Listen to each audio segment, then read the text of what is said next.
talaga! Nandamay ka na naman ng ibang tao! Nandamay ng ibang tao? Pwede ba wala akong dinadamay dito? Hindi totoo siya, tinutulungan pa nga kita eh. Sira na talaga ang ulo mo!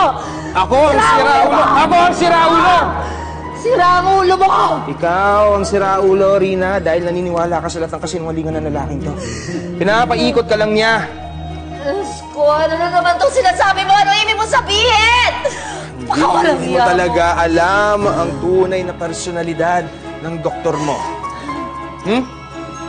Well, handa ka na bang malaman lahat ng sikreto ng lalaking to?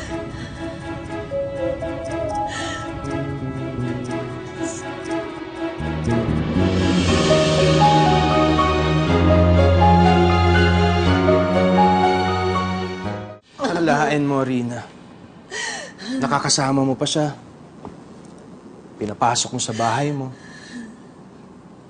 Eh kung naniwala ka sa kanya, di hindi na akong pinakamagaling na manlilin lang. The award goes to this guy. Diyos ko, diretsuhin mo na ako, Alfred. Ano ba pinagsasasabi mo? Ha? Dahil mula nung mamatay si Benji, wala ka ng ibang sinisi kundi ako.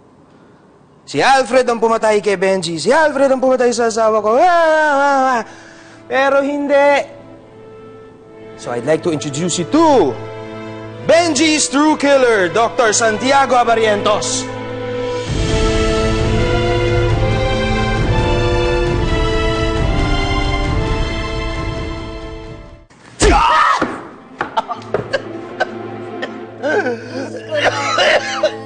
Alam mo, Rina, tatahimik na lang ako. Kasi hindi ka naman talaga maniniwala sa kahit anong sasabihin ko eh. So, hayaan ko na lang kayong dalawa mag-usap, ha? Kaya niyan. Diyos ko, huwag mo na siyang idamay!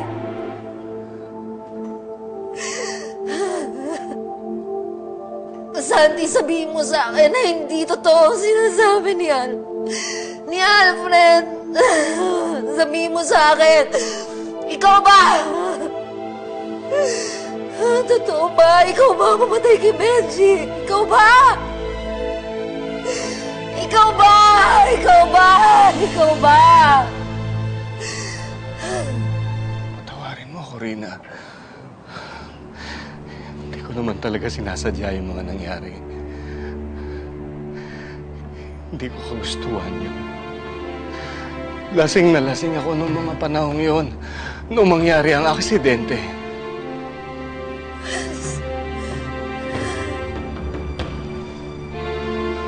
Patawarin mo ako, Rina. Napakahayop mo! Pinagkatiwalaan kita kapal ang mukha mo! Kaya pala gano'n na lang ang pag-aalala mo sa akin! Sa pamilya ko, bakit?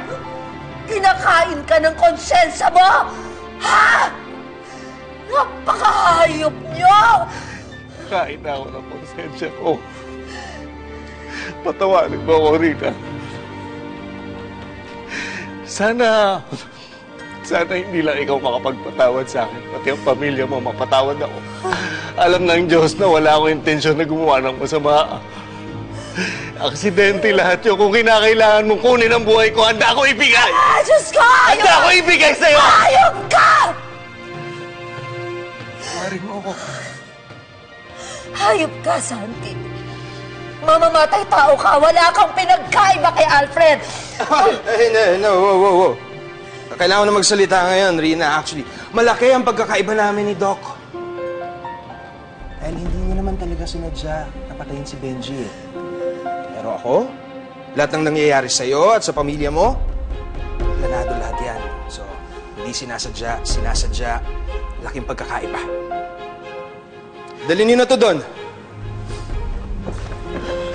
Patawarin mo ako, Rina.